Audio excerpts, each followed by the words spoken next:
Abisurwe harimo Anet Kemirembo w'imyaka 51 hamwe na Nara Sakatariho Amande w'imyaka 88 bo n'abaturage b'icangano cumwe. Tushaba kwirinda batamushonga yite twumanya babita twasanga imirambwe iyo kizi kandi umucyaro kitubishije kubamo.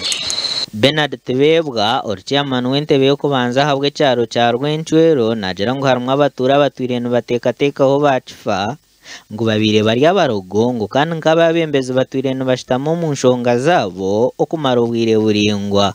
Abwekeje nanka ni akataruwa narasi bakareta abashabi bija kuba bigize ngo bakaryenta abashababo bija ngo batimbire je ntame barire abo barwire babizikura ngo babyose nababuza ntecho nikimara mbona bintu tegatekere nyine kureta nikimara atagataho ntuburemeze burese ubona umushabi ubona umfumu aba tugero kwikiriza none kuronde mahande kire kusurubinga mu bizo mukebe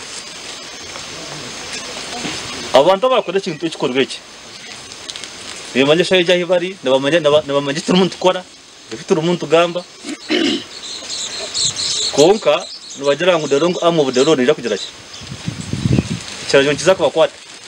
Musata bacera n'umudumizi wa polisi nayo ngeragera ngo abantu bashemerire kurekeraho okwikirizo mbintu by'oburogo.